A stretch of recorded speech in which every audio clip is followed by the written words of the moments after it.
사랑이냐 정이냐 라고 하는 문제를 우리 생각해 보려고 하는데, 어떤 사람들이 말하기를 사랑하면 다른 사람의 잘못이 보이지 않는다는 거예요.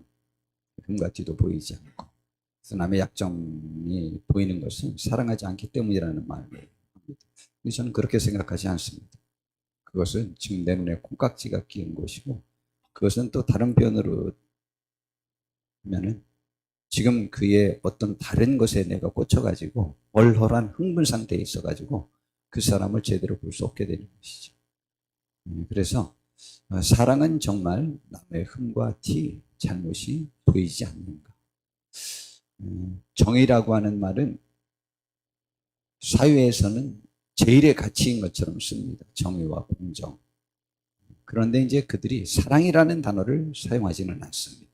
국가나 다른 데서 우리나라가 사랑이 넘치는 나라 뭐 이런 얘기하지 않습니다.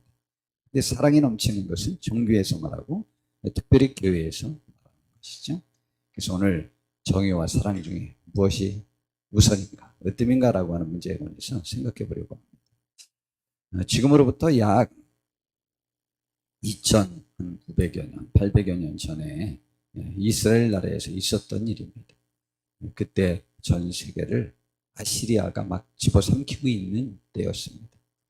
그때 이스라엘이 둘로 나눠졌는데 북이스라엘과 남쪽 유다로 나눠졌습니다. 근데 북쪽 이스라엘은 여로보암이라는 사람이 세우면서 처음부터 하나님의 뜻을 따르지 않는 그러한 국가를 세웠어요. 그래서 그것이 이제 계속 이어지는데 여로보암 2세라고 하는 왕이 있었습니다. 그런데 그도 역시 하나님을 떠나서 그 나라 전체가 하나님을 잘 섬기지 않았습니다. 그때 그 나라가 아시리아의 침공을 받으면서 풍전등화와 같은 위기에 놓였습니다. 그러면서 많은 어려움을 겪었어요. 그때 이 요나라고 하는 선지자가 나타나서 회개를 촉구하고 하나님이 도와주셔서 이 나라를 구원해 주실 것이다 라는 말을 했습니다. 그때 이 요나라는 사람의 이름이 그 성경에서는 그 요나서 외에는 열왕기하 14장에 한번 나오는데, 그때 이런 말씀이 있어요.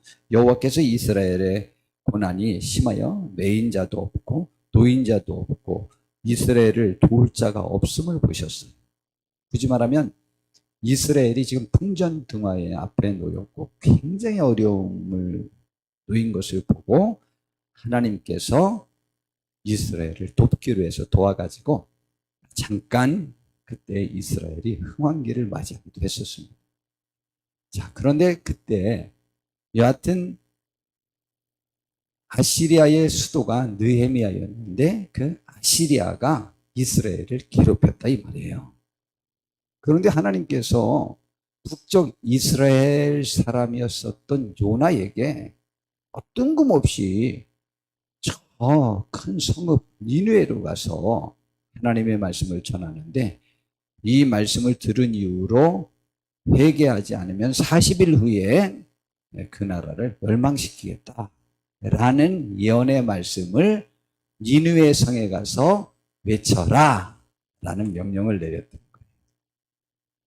야, 요나가 그 이야기를 듣는 순간 뒤에 왜 요나가 하나님의 명령을 어기고 반대편 신인 다시스로 도망갔냐라고 하는 것이 뒤에 나오는데, 그가 속이 부글부글 끓었습니다.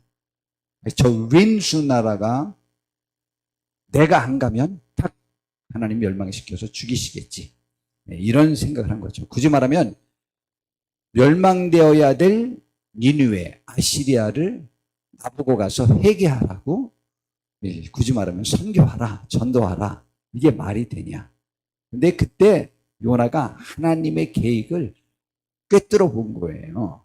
보나마나 내가 가서 그렇게 하면 그것들이 회개할 거고, 회개하면 용서해 줘서 불을 내릴 거다, 이런 생각으로 도망가는데, 우리가 잘 아는 대로 도망가다가 그 배가 풍랑을 만나서 큰일을 만나자 제비뽑기해가지고 그 원인이 요나인 것이 밝혀져가지고 요나를 바다에 던지게 되었잖아요. 이것도 요나가 요구했잖아요. 나를 바다에 던지지 않고는 풍랑이 잔잔해지지 그래서 할 수 없이 그들이 요나를 집어던졌죠.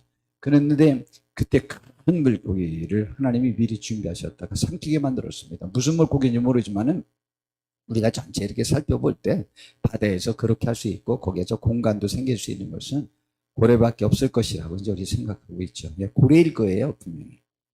네, 그래서 거기 3일 반맛을 그 고기 뱃속에 있다가 그 요나가 회개를 하니까 살려줬어요. 여하튼 해변가에 그 고기가 요나를 뱉으라고 해서 나오자마자 하나님이 다시 그 즉시로 니느웨로 가서 내 말을 전하라 그랬어요. 그래서 이제 그때는 이제 감히 거역할 수 없겠죠. 네, 그래 가서 이제 전하기 시작하는데 그때 그 니느웨가 어느 정도 컸느냐면 걸어서 사흘길이라고 했어요. 그때 컸어요. 그런데 요나는요 하루만 돌면서 전도했어요. 회개하라. 요즘으로 치면 천국이 갖고 왔는 일인데 회개하라. 회개 안 하면 하나님이 불러 이 니느웨 성을 멸망시킨다 라고 하셨다 라고 하루만 했어요. 그 속셈도 뻔해요. 이왕이면 좀 더 적게 듣고 좀 회개 좀 안 했으면 좋겠어서 3일은 돌아다녀야 다 돌아다닐 길을 하여튼 하루만 돌아다니고 말았어요. 그랬는데 그 소식이 니느웨 왕에게까지 전해진 거예요. 그러자 니느웨 왕이 깜짝 놀래가지고 모든 백성들에게 명령을 내린 거예요. 그러면서 그 왕 스스로도 보좌에서 일어나 왕복을 벗고 붉은 베옷을 입고요. 제에 앉아서 회개하고 조서를 내려서 전체에 퍼지도록 했어요. 왕과 그의 대신들이 조서를 내려 니느웨에 선포하여 이르되 사람이나 짐승이나 소떼나 양떼나 아무것도 입에 대지 말고 본 먹지도 말 것이요 물도 마시지 말 것이고 사람이든지 짐승이든지 다 붉은 베옷을 입을 것이고 하나님께 부르짖어라. 그러면 혹시 하나님께서 그 뜻을 돌이켜서 우리를 살려주실 것이지 않을 것이라고 누가 알겠느냐. 혹시 살려주실지 모르니까 방법은 그거 하나밖에 없지 않냐. 지금 상태는 죽을 거고. 그래서 그들이 회개하기 시작했어요. 그래서 요나서 3장 10절에 보니까 이렇게 말을 합니다. 하나님이 그들이 행한 것 곧 그 악한 길에서 돌이켜 떠난 것을 보시고 하나님이 뜻을 돌이키사 그들에게 내리리라고 말씀하신 재앙을 내리지 아니하시니라. 근데 이게 심기가 불편해진 사람이 있어요. 이 일이 요나예요. 요나가 너무 심기가 불편해요. 지금 하나님에 관해서 진짜 불만이 최고조에 지금 달했습니다. 그래서 사장에 보니까 요나가 매우 싫어하고 성내며 막 화낸 거죠. 하나님 앞에 막 짜증내고 자기가 옳다는 거죠. 그래서 이제 하나님을 쫓아가서 그냥 땅으로 끌어내릴 수 없고 멱살을 잡을 수는 없으니까 예의 적간 하나님 앞에서 내가 사는 것보다 내가 죽어버리는 게 낫겠다.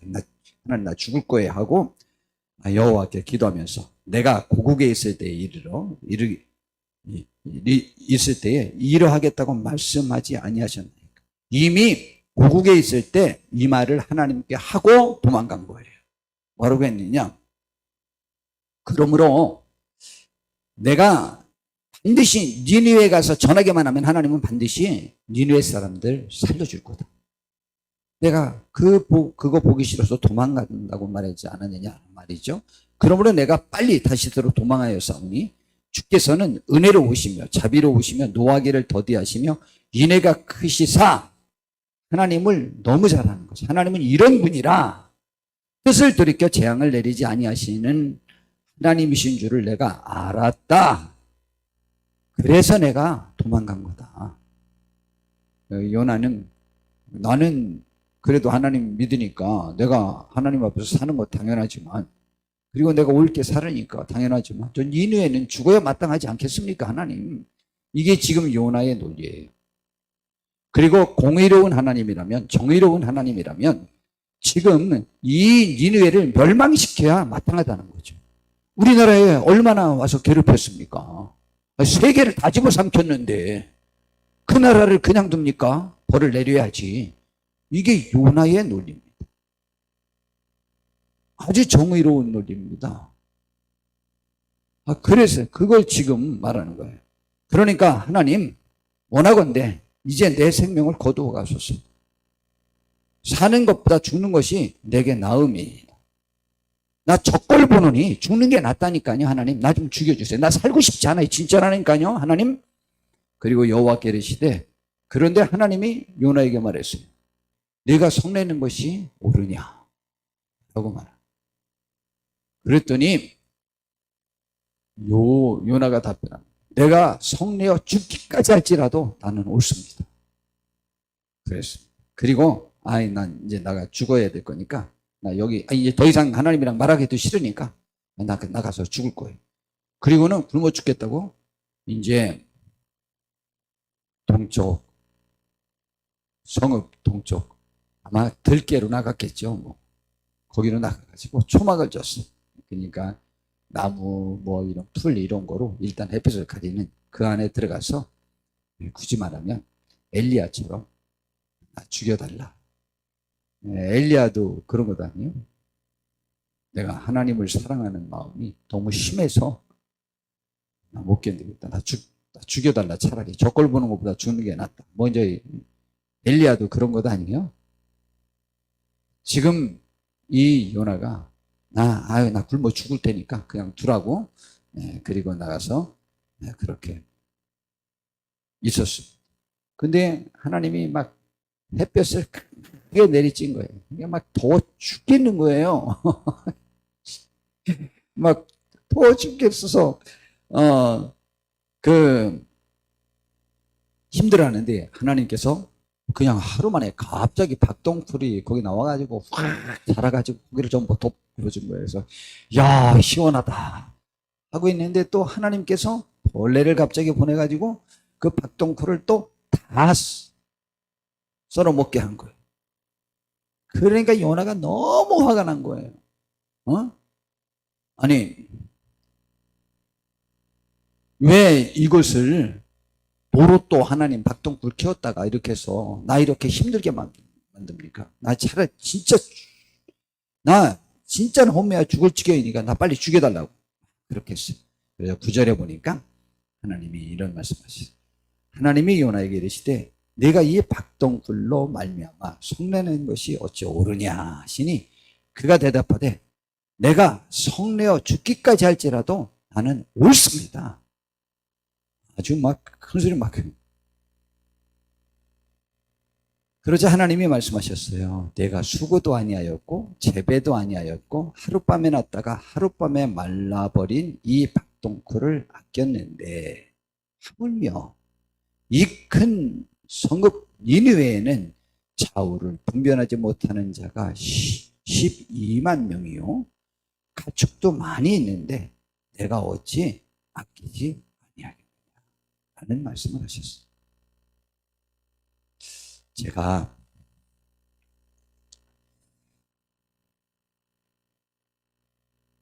(8월 15일) 날 휴일이죠. 그날 월요일 날 아침 식사를 하려고 이제 유지부실로 나와서 식탁에 이렇게 거기에 상에 앉아 있는데 언제나처럼 이제 제 안에 생각이 났습니다. 그래서 또 이제 그럼 또 울죠. 이제 굉장히 마음 아파서 울고 있는데 왜냐하면 뭐 이 식탁이 좋아서 그런 건 아니에요. 함께 하지 못하는 것이 마음이 아프고 또 밤에 고생하고 또 여러 가지 것들 생각하면서 제가 굉장히 아파하고 있었어요. 근데 저는 여지껏 하나님의 음성을 사연아 하는 음성으로는 한 번도 들어본 적이 없어요. 그러나 너무 분명하게 제 마음속에 세미한 그냥 심령의 소리가 들렸어요. 이렇게 들렸어요. 지금 네 아내가 함께 식사하지 못하는 것으로 인하여 마음이 아프냐? 그래서 제가 말했어요. 네, 주님, 아파요. 마음이 정말 아파요.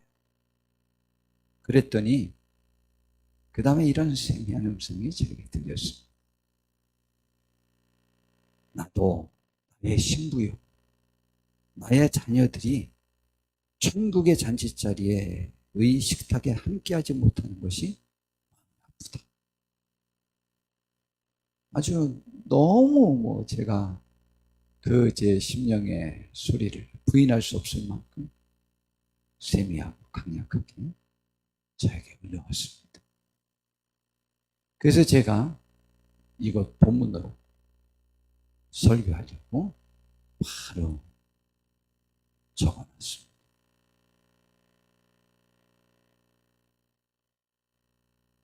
성경은 교회를 그리스도의 신부라고 표현합니다. 그리고 우리를 그분의 자녀라고 말합니다. 그리고 하나님은 이 세상에 그분의 나라에 동참하지 못하는 그분의 자녀, 그분의 신부, 그들이 그 식탁에 천국 잔치 자리에 함께 참여하기를 강력히 원하고 있다는 사실을 우리는 다 알고 있습니다. 근데 그 식탁 자리에서 제가 눈물을 흘리면서 아내를 생각할 때 주님이 네가 내 아내를 향하여도 그렇게 하면 나도 역시 똑같이 세상을 향하여 그런다. 굳이 말하면 그 마음에 동참해 주기를 원하시는 것이었죠. 누가복음 15장에 보면 거기에 하나님의 마음, 하나님의 뜻이 무엇인지를 세 가지 예화를 들어서 아주 잘 설명을 하셨어요.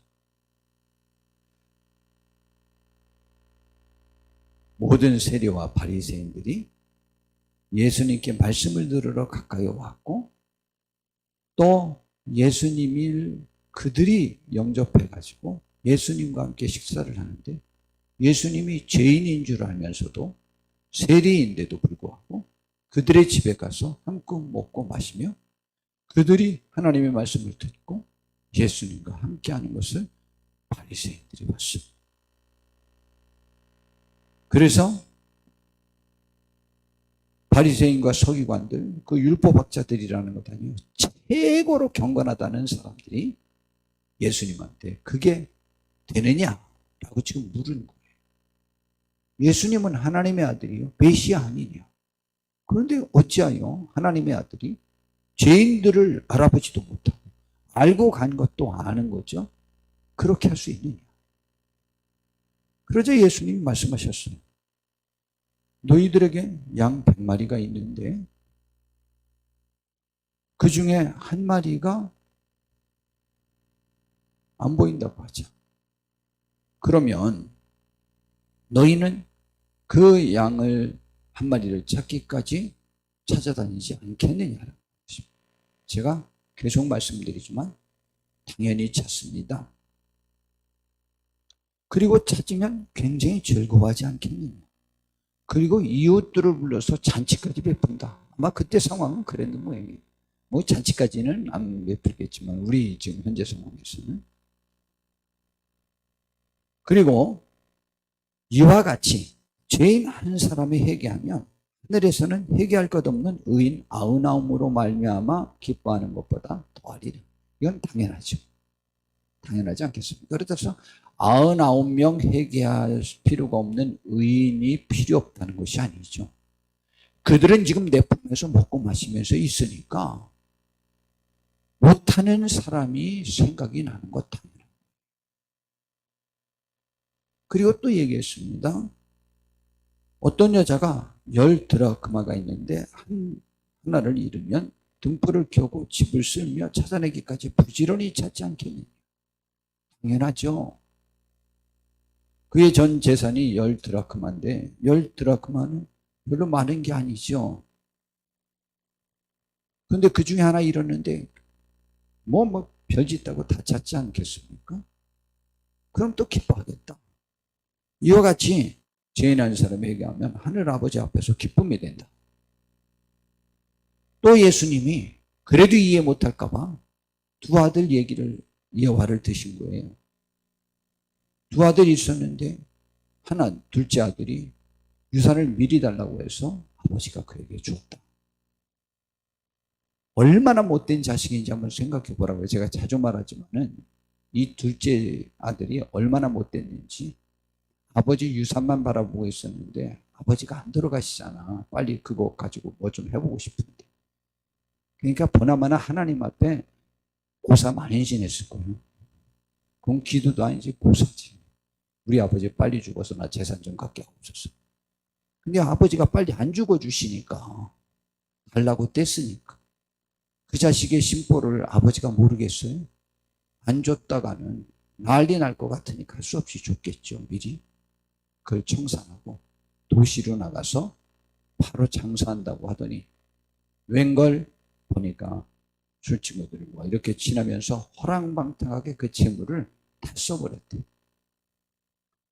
그리고 이제 그가 그 친구들도 돈 있을 때 친구지 돈 없는데 그 친구를 보겠습니까?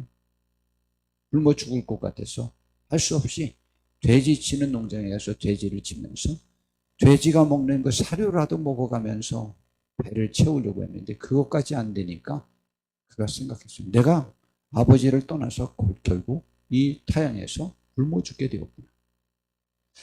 지금 내 아버지 집에는 품꾼들도 풍족히 먹고 마실 텐데 내가 아버지 집을 떠나서 그랬으니까 내가 아버지 집에 돌아가야 되겠다.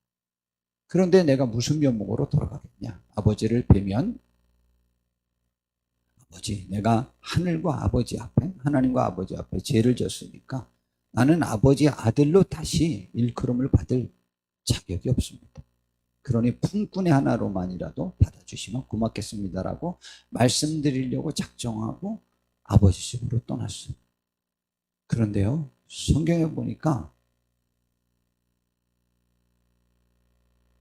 누가복음 15장 20절에 보니까 아직도 거리가 먼데 아버지가 그를 보고 측은히 여겨 달려가 목을 안고 입을 맞췄어요. 아버지 집에 아직 거리가 멀어요. 근데 아버지가 자기를 알아봤어요. 그리고 마중 나오듯이 쫓아나오셔갖고 그렇게 하는 거예요. 우리 분명히 이 말씀이 무슨 말씀인지 이해할 수 있어요. 그 아들이 장사한답시고 재산을 정리해서 나갔지만 아버지는 내 저 자식을 보니까 분명히 저거 다 날려버리고 실패해서 돌아올 것이라고 생각한 거죠. 그래서 죽진 않았을까 해서 그 아들이 나간 날부터 아마 거의 매일 이렇게 아버지의 일과가 문 밖에 서서 둘째 아들이 돌아오기만을 기다리는 것이 아버지의 일과였을 가능성이 많습니다. 여러분, 저 하루도 제 아내를 잊지 않아요. 1시간도 못 잊어요. 잠에도 24시간 전체도 정말입니다. 1시도 잊지 않아요. 말씀을 전하면서도 잊지 않고 어딜 가도 잊지 않고 진짜 잊지 않아요. 그런데 그렇지 않았을까? 저는 그렇게 생각해요. 실패를 확신한 아버지. 그래서 더 기다린 아버지. 그가 금의환영에서 영광 얻으려고 기다리진 않았을 거예요.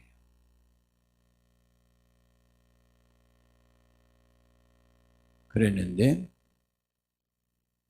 준비한 대사를 아들이 읊었어요. 그랬는데 아버지는 거기에 대한 답변도 없어요. 그냥 아버지의 계획이, 아들도 아들의 계획을 준비한 계획 말대로 계획대로 그 말씀을 드렸지만 아버지는 그 즉시로 종들에게 제일 좋은 옷을 입어다가 입고 그리고 발에 신을 신겨주고 다라. 그리고 그냥 붙잡고 입 맞추고 그렇게 한 거예요.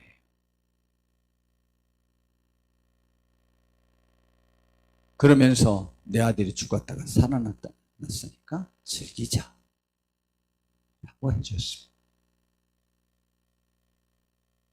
집에서 수고했던 큰아들이 그 사실을 알고 삐졌잖아요.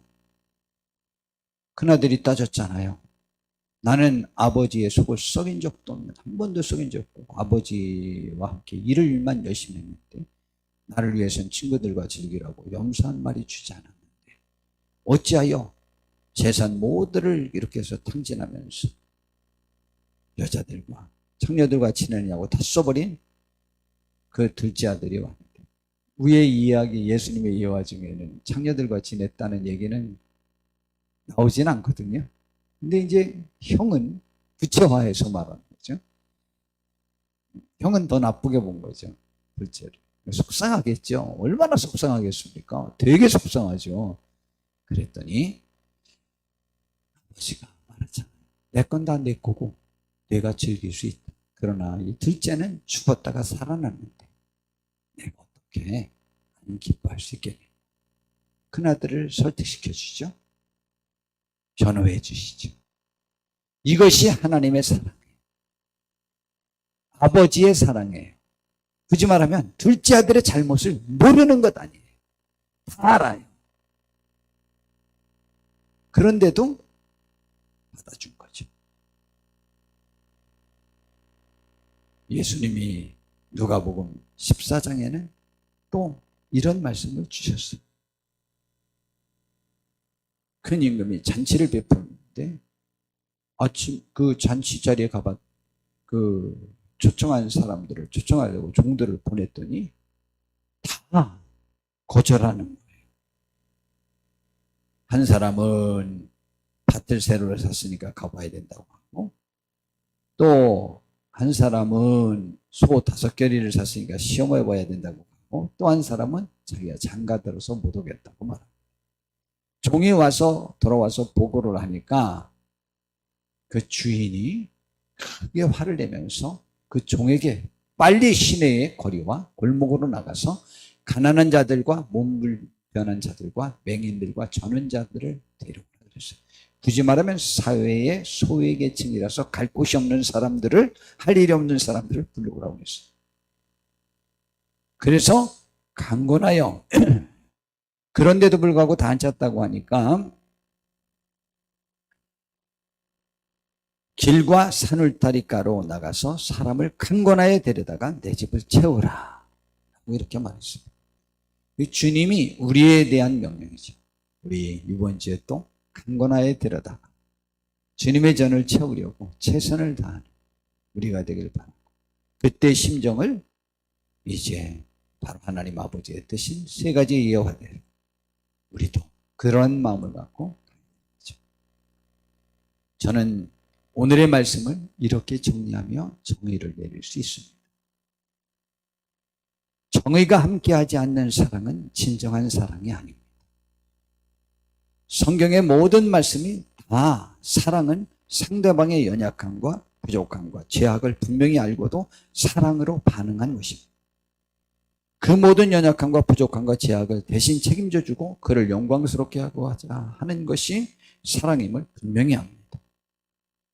만약 상대방의 잘못을 보지 못하고 옳고 훌륭하고 대단해서 그를 사랑했다면 그것은 사랑이 아닙니다.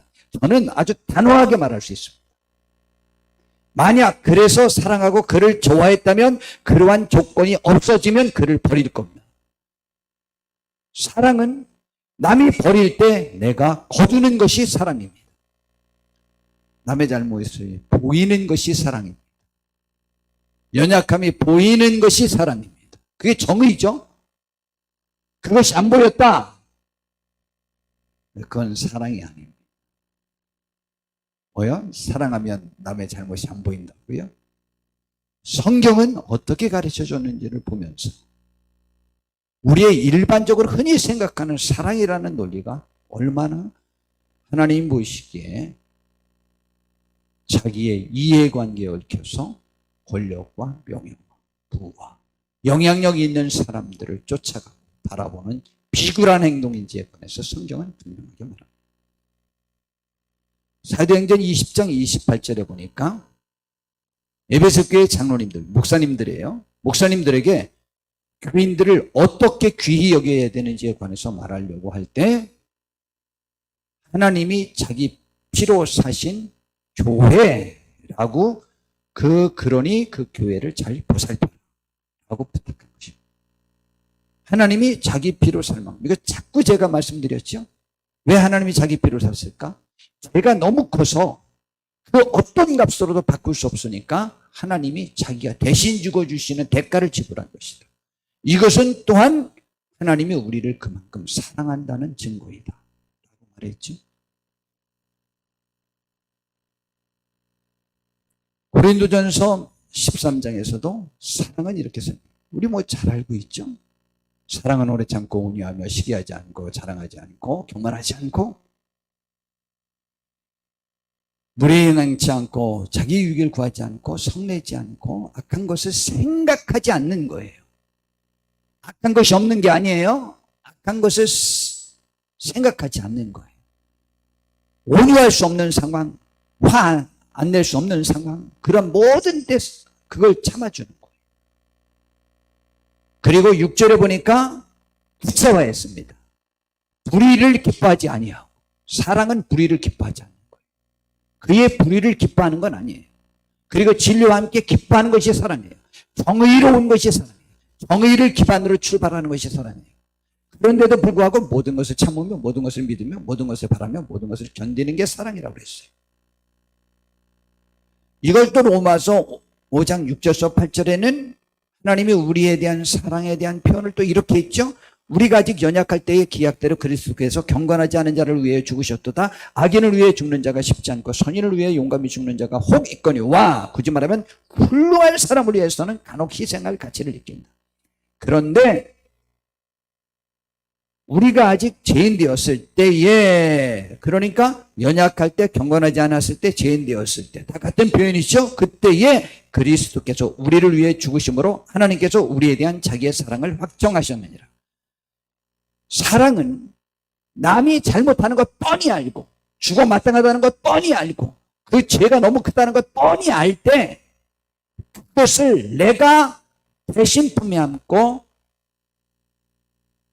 칼을 맞아주고 돌을 맞아주고 화살을 맞아주고 욕을 먹고 내가 품에 안고 그를 살리는 것이 사랑이지, 그것이 안 보이는 것이 사랑이 아니에요. 그래서 사랑에 관해서 가장 잘 표현한 것이 뭐냐라고 할 때 저는 에베소서 5장에 있는 남편이 아내를 어떻게 사랑해야 되느냐라고 하는 그 표현에서 예수님이 행하신 것, 그것이 성경 전체에서 저는 사랑에 대하여 가장 잘 표현한 것이다 라고 생각하죠. 많은 다른 목사님들, 학자들은 성경에서 사랑을 가장 잘 표현한 표현이 뭐냐라고 할 때 제가 자주 말씀드렸죠. 로마서 12장 15절이라고 했죠. 즐거워하는 자들로 함께 즐거워하고 우는 자들과 함께 울라. 이게 사랑에 관한 가장 포괄적 표현이라고 많은 학자들은 생각해요. 맞아요. 그것도 그런 것 같아요. 정말 남이 잘 되면 우리 그러거든요. 세상에 어째 이런 일이. 그리고 막 갑자기 배탈 설사가 나고 두통, 치통 막 생기고 막 그럽니다. 그리고 남이 안 되면은 내가 그럴 줄 알았다니까. 그럽니다.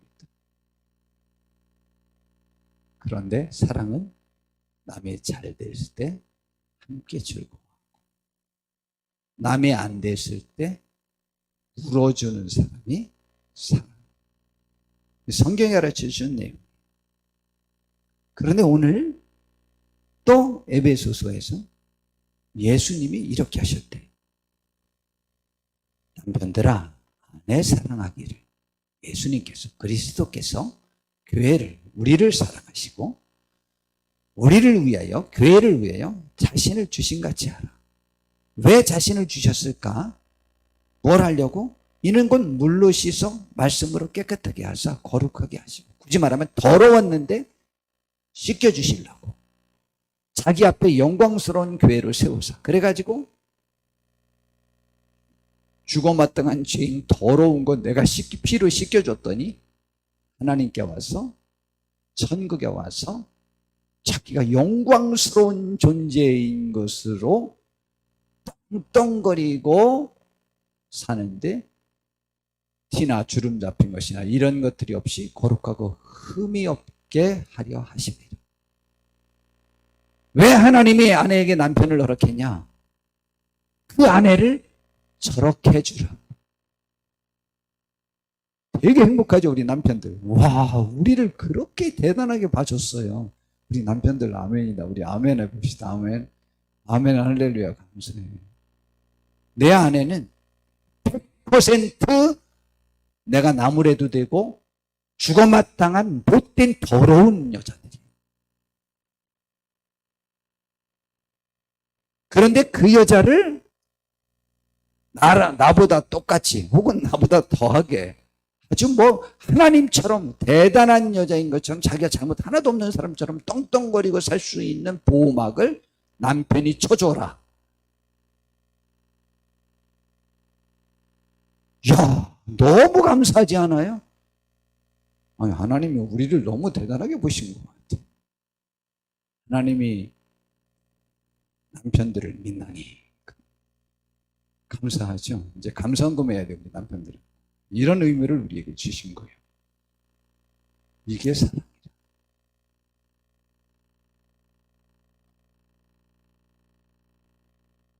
그래서 성경은 우리가 잘 아는 말씀으로 이렇게 말합니다. 마태복음에 보니까 산상수훈 중에 예수님이 말씀하셨죠. 너 내 이웃을 사랑하고 내 원수를 미워하라 하였다는 것을 너희가 들었으나 내 이웃은 너에게 잘하는 사람이죠. 가족. 나는 너희에게 이르노니 너희 원수를 사랑하라. 원수는 뭐예요? 나에게 못된 짓만 한 그 인간들.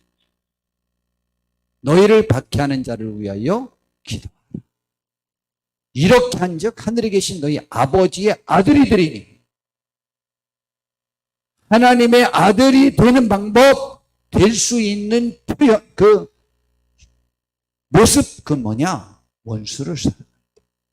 이는 하나님이 그 해를 악인과 선인에게 비추며 비를 의로운 자와 불의한 자에게 내려주십니다. 너희가 너희를 사랑하는 자를 사랑하며 너희에게 잘하는 사람을 사랑하면 하나님 나라에서 무슨 상이 있겠냐?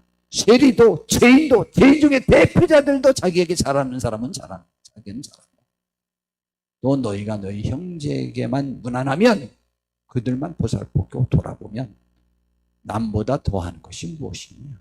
이방인들 하나님 안 믿는 사람도 똑같아.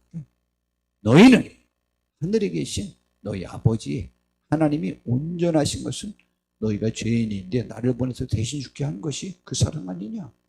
그것 같이 너희도 온전하기를 바란다. 야, 우리를 너무 기대하셔.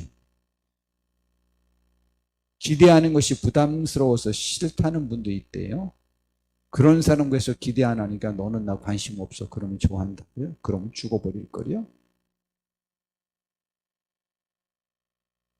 이것이 사랑입니다. 정의와 사랑은 공존해야 되고 정의로운 판단하에 사랑을 덧입힐 때 그것이 온전한 것이 되는 것입니다. 하나님 앞에 우리가 온전한 사람들이 될 수 있게 되기를 진심으로. 우리는 강건하여 주님의 전을 자위하고 나와 관계된 모든 사람에게 이 사랑을 실천할 때 우리가 하늘의 기쁨을 맛보면서 승리하는 복된 삶을 살 수 있게 될 것입니다. 하나님의 은혜가 우리 모두에게 함께하기를 진심으로 바랍니다. 기도하겠습니다. 주님, 우리를 사랑하는 사람으로 살게 하려고 부르셨습니다. 사랑할 때 하나님의 아들이 됩니다. 주여, 원수도 사랑하게 하옵시고 남의 잘못을 감추어 줄 수 있는 우리가 되게 하옵소서. 예수님의 이름으로 기도드렸습니다.